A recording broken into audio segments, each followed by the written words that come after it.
Livro As 5 Linguagens do Amor dos Adolescentes, capítulo 10, parte 2. A hora de confessar. Isso foi o que Tom decidiu fazer. Ele foi além das lágrimas de arrependimento e se propôs a tomar uma atitude humilhante, mas curativa, em relação à filha Tracy. Depois de admitir para mim, errei, ele me contou o plano. Vou para casa esta noite e confessarei minhas falhas a ela. Talvez me dê outra chance. Ele me pediu para ajudá-lo a preparar uma declaração para que não fosse completamente dominado pelas emoções. Algo parecido poderia ajudar qualquer pai ou mãe que esteja tentando reverter o padrão silencioso e confessar a própria responsabilidade. Essa foi a declaração que elaboramos. Tracy, poderia me conceder alguns minutos para lhe falar de algo que é realmente muito importante para mim? Se essa não é uma boa hora, eu esperarei por outra hora melhor. Quando Tracy lhe desse permissão, ele prosseguiria. Outro dia fui a uma reunião em que o orador falava sobre ira e percebi que fui cruel com você no passado. Quando você me mostrou suas preocupações, fui insensível e a humilhei.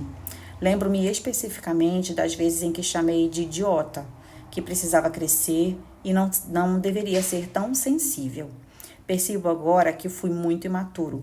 Você estava sendo madura ao compartilhar os seus pontos de vista comigo e lamento pelo modo como eu fiz você se sentir. Quero lhe dizer que daqui para frente, quando estiver aborrecida comigo, eu desejo escutá-la. Vou tentar ouvir suas observações e responder de uma forma positiva.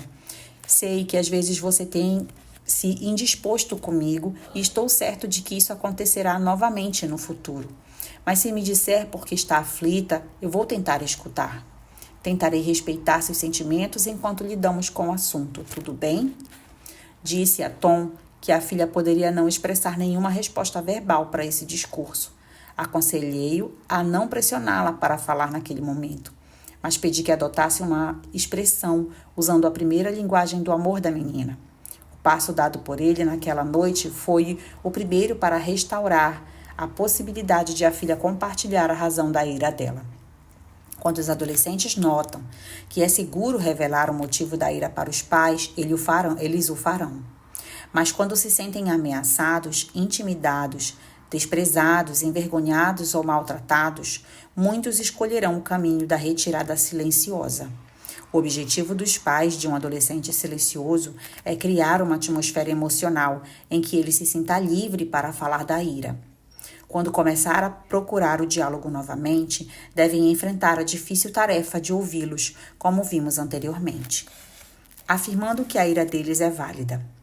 O terceiro passo do ensino de uma resposta positiva para a ira dos adolescentes, depois que você já identificou as falhas do método para abordá-la e ouviu atentamente as expressões desse sentimento, é afirmar a sua validade.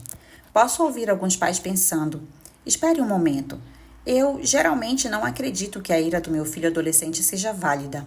Acho que ele interpretou mal as minhas ações. Às vezes ele nem mesmo conhece os fatos direito. Como posso afirmar a ira se não concordo com a sua percepção? Fico feliz por ter te perguntado, porque é justamente aí que os pais cometem um sério erro. Eles confundem fatos com sentimentos. O resultado é que se envolvem em discussões com os adolescentes sobre os fatos e os sentimentos são ignorados. Se a discussão esquenta, acaba estimulando outros sentimentos que também são ignorados. Os sentimentos ignorados não criam relações positivas entre pais e filhos. É por isso que o passo 3 é tão importante. Se você não entende como afirmar os sentimentos do seu filho, nunca o ensinará a lidar com a ira positivamente. Tome uma xícara de café ou faça qualquer outra coisa que o deixe completamente atento, pois o que eu estou prestes a dizer é extremamente importante. Você fica irado porque acredita que algum erro foi cometido. Caso contrário, não ficaria. Certamente, a percepção da situação pode não estar correta, mas se não assegurar seu direito de estar aborrecido, provavelmente não estará aberto para ouvir meu ponto de vista. Ao lhe garantir o direito de estar aborrecido, crio um clima emocional em que você pode ouvir minha percepção. Uma das melhores formas de poder verdadeiramente afirmar as emoções de outra pessoa é chamada de empatia, ou seja, colocar-se no lugar de alguém e tentar ver o mundo através dos olhos dela. Para os pais, isso significa tornar-se um adolescente por um momento e lembrar-se das inseguranças, das variações de humor, do desejo de independência e de uma identidade própria, da importância de ser aceito pelos colegas e da necessidade desesperada de amor e compreensão por parte dos pais. Os pais que não buscam ter empatia com os filhos terão dificuldades de atestar os sentimentos da ira do adolescente. Curtis demonstrou o poder da empatia quando me disse: "É impressionante o que aconteceu quando usei a empatia. Minha filha estava zangada comigo porque a proibi de dirigir por uma semana. Ela gritou comigo, comentando como isso era injusto e quanto ficaria envergonhada ao dizer às amigas que não poderia lhes dar uma carona para a escola naquela semana porque o pai havia confiscado o carro. No passado, eu lhe diria que deveria ficar contente porque retirei o carro apenas por uma semana, que os amigos dela poderiam pegar carona com outra pessoa e que ela merecia se sentir envergonhada. Isso teria gerado mais raiva e mais gritos.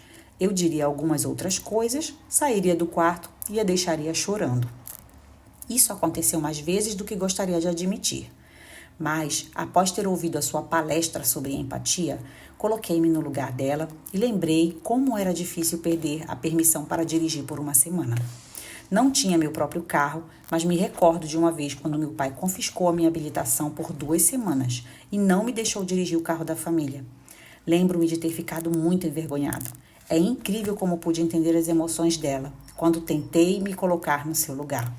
Curtis continuou, então disse a ela: "Querida, entendo por que está chateada comigo. Eu sei como será embaraçoso não poder levar os amigos para a escola. Se eu fosse um adolescente, e eu fui uma vez, ficaria aborrecido e envergonhado também. Mas deixe-me explicar como estou me sentindo como pai. Concordamos que se ganhasse uma multa por excesso de velocidade, não dirigiria por uma semana. Se isso acontecesse uma segunda vez, dentro de um ano, ficaria 2 semanas sem dirigir. Bem, você sabia as regras. Concordamos sobre quais seriam as consequências. Se não lhe fizer passar por isso, serei um mau pai, porque a realidade da vida é essa. Quando não cumprimos as regras, temos de sofrer as consequências. Eu amo muito você e é por isso que eu preciso fazer valer as regras, embora compreenda como está sendo difícil agora." Com lágrimas nos olhos, ele completou: "Eu lhe dei um abraço e saí do quarto, mas pela primeira vez senti que tinha lidado com a ira dela de um modo positivo." Uma declaração de empatia vindo dos pais não remove o sentimento de vergonha do adolescente, mas certamente impede que ele se sinta mais irado. Quando os pais se identificam com o que o adolescente está sentindo e aceitam os motivos dele em vez de discutir, a ira decresce. Porque ele sente que foi tratado com dignidade e não ridicularizado. Fica claro que o segundo passo, ouvir um adolescente, é um pré-requisito para o passo número 3, afirmar a ira do adolescente. Os pais não podem honestamente compadecer-se, caso não escutem a opinião do filho sobre a situação. A filha de Mary estava aborrecida porque a mãe havia lhe recusado a comprar uma roupa. Aquela era a terceira compra necessária, entre aspas, que a filha lhe pedia em poucas semanas, e a mãe já tinha comprado as anteriores. Mas dessa vez o orçamento não permitiria e Mary se justificou.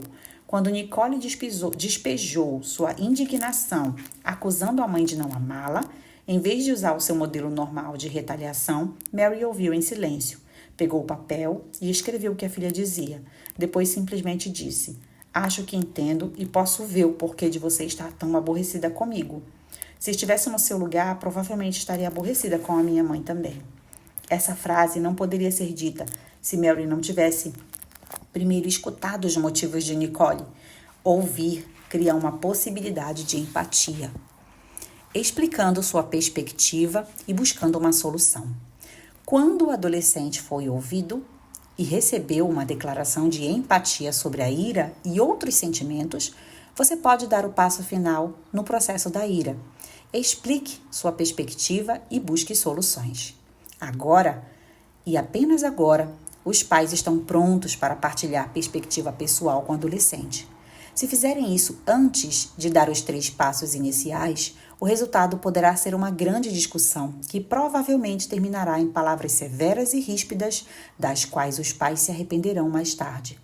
Se você ouviu com atenção e entendeu a ira do adolescente, então ele ouvirá a sua perspectiva. Ele pode não concordar com você, mas vai ouvi-lo e a questão poderá ser resolvida. Na situação de Mary, após ter expressado a compreensão e afirmação dos sentimentos da filha, disse: se tivesse recursos ilimitados, compraria aquela roupa, mas não tenho.